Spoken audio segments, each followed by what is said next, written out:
Hey, what's up, everybody? This is Training Kid, and I'm back with some more WWE All Stars. And today, I felt so great going back into the 1980s and reliving how great wrestling used to be with guys like Andre the Giant and Hulk Hogan and Randy Savage. So, I felt I could do, the next best thing and go back to the 1990s, in which I was born. So obviously, it's my favorite decade, and show you and perform for you with the best wrestlers of the 1990s. And if you know who I am, if you know my preference on wrestlers, you would know my favorite wrestler really shined through this decade, but I won't give it away right now. You'll just have to see. Oh, it's not standard. Elimination. Fatal 4-way. Alright, I'm going last. Always save the best for last. Alright, so we're doing the 1990s. And I'm going to be... Yeah, the Heartbreak Kid, Shawn Michaels, baby. And I don't know what year that was. It was probably, like, I don't know. He looks like that's from, like, 93, maybe. Maybe even 95. I don't know.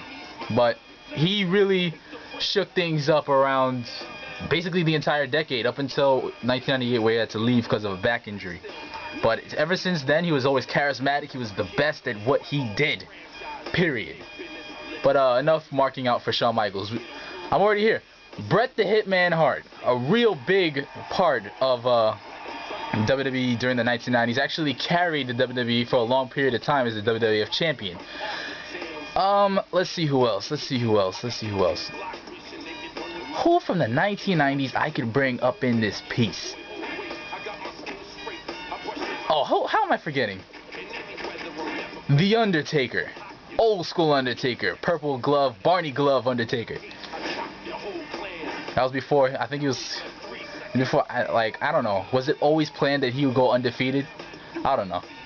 But he was a real big, part of what made the 1990s so great in the WWF.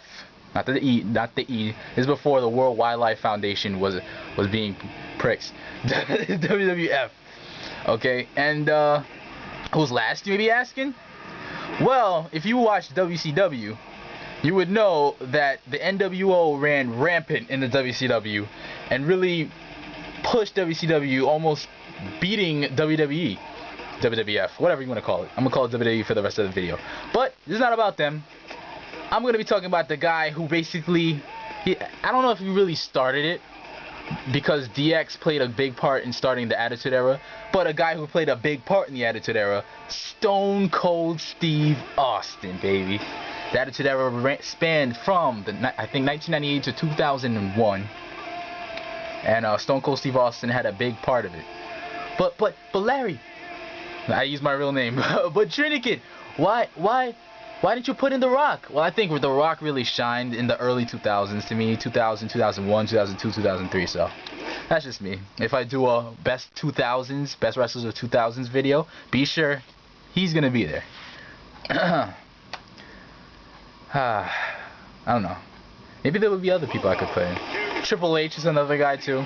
But he didn't really shine till the 2000s either, in my opinion. He had DX, don't get me wrong, but he didn't really, become, like, the game. I know he garnered that name before the 2000s. I think he was called the game at, like, 1999 maybe. But he didn't really become at the top of his game. Man, my battery is beautiful. Don't even do that shit. Yeah, he didn't get to the top of his game around, I'd say, like, in the early 2000s. Even to now, he's still a big name, so. The Undertaker actually played a big part in the 2000s as well, but he played a big part in the 1990s as well. He was a WWF champion. He beat Kevin Nash. Was that for the WWF title? I think it was. And I remember he beat Psycho Sid too for the WWF title. And then I remember the hell else? I remember there was a match with Undertaker versus Bret the Hitman Hart for the WWF Championship. And that's basically when Shawn Michaels went heel, and he took a steel chair and hit Taker over the head with it. But Bret spit in Shawn's face. He went to hit Bret, but he missed and hit Taker, and that's what started their beef, and eventually went into the first Hell in a Cell match. And if you guys are paying attention, that was just Stone Cold Steve Austin, a big figure during the Attitude Era. Even before then, like 97, 96, he was doing his thing, getting to be a top player. And of course Shawn Michaels, like this, he needs no introduction. He's freaking Shawn Michaels, so come on, let's be serious. Let's be serious. This is Shawn Michaels, baby. The best. To me. You guys have your opinions, I respect that, but to me, Shawn Michaels is the best. Period. HBK, the headliner, the showstopper, the main event, the icon, Mr. WrestleMania. So many friggin' nicknames. I'm glad my Shawn Michaels shirt is like my favorite shirt. My girlfriend got me that Shawn Michaels shirt, so much love to her. Sure. Anyways, this is not about it's about that. It's about best wrestlers of the 1990s. As you can see, it even feels like the 90s looking at these guys. So what am I gonna start off with?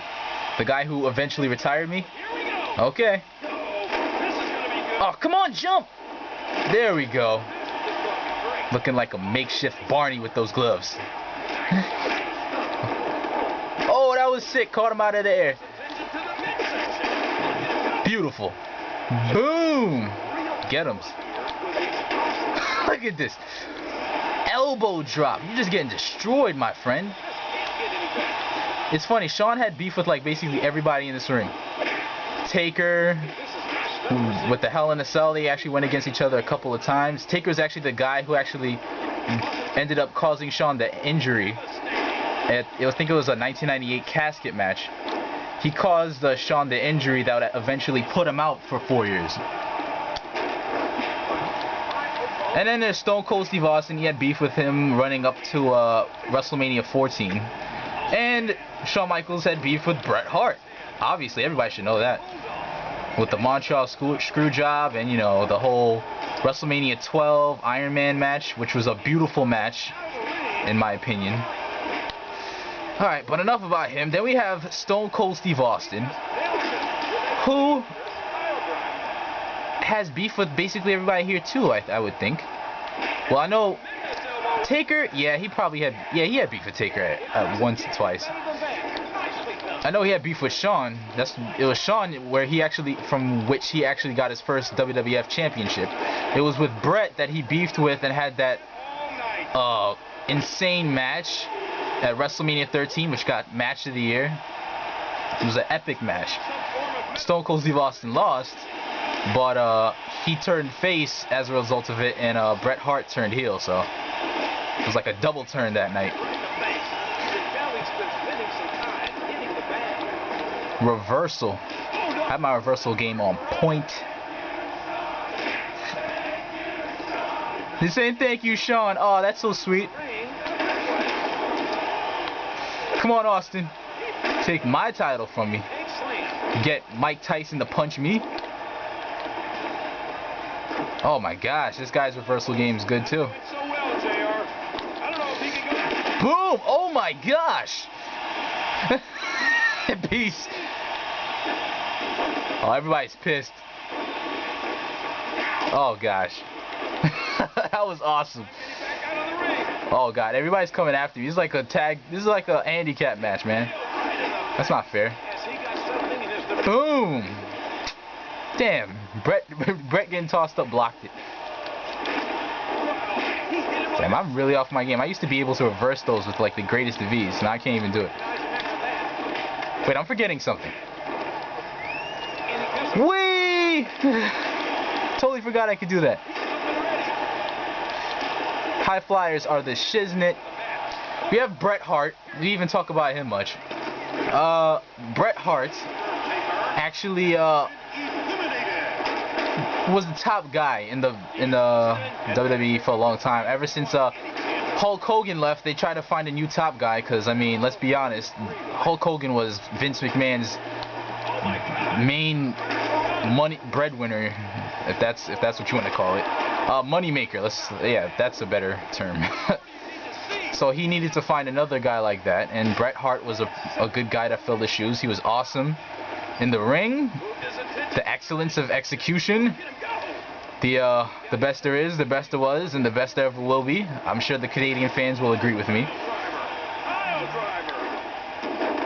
Okay, bye-bye. Come on, relive WrestleMania 13.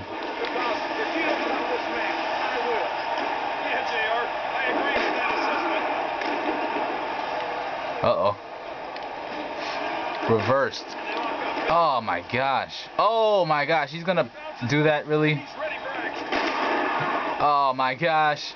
I hate that's why I hate grapplers. I never know when to press the button on time. Jeez. Oh, it's not over? Thank you. Alright, you know what? Forget you guys. You guys are crazy. Oh, by the way. Oh, crap. Okay, forget it. Oh, I have an idea. You gonna really get at me? Thank you. I didn't do anything to you guys. Except for, you know, giving Austin a bunch of anguish and, you know, Bret Hart screwing him. Well, it wasn't really Bret. It wasn't really Shawn that did it, even though Canadians will always say, you screwed Bret to Shawn. Like, every time he goes there, he gets booed. It's actually... The whole situation was Bret didn't want to lose his title because he was going to WCW. He didn't want to lose in his hometown. But, I mean, it was business, so he didn't want to comply with business, so they stripped it from him, basically. So I think it was the best. I'm not going to choose sides because people have their own opinions, but I don't know. I don't know. He was going to WCW anyway. So, and it just added to their rivalry, so.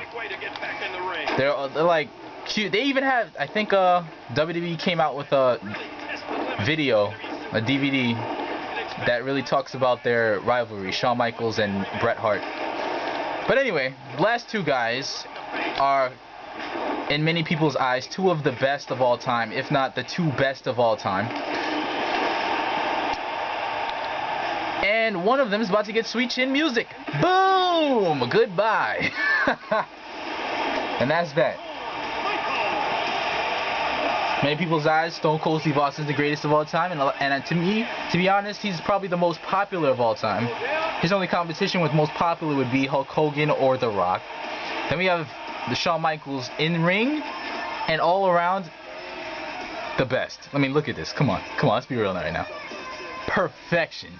Bret Hart, not really too much the best there is or the best there was, or he wasn't really excellent on that execution. And then there's Undertaker, who did decent. Stone Cold, basically, yeah, he did the same. Shawn Michaels, perfection. Match of the year, as always. I'm sure Shawn Michaels can get a match of the year with a paper bag. But anyways, all of these wrestlers were great wrestlers at their times, and they're known as legends right now. Every person who's here is a legend.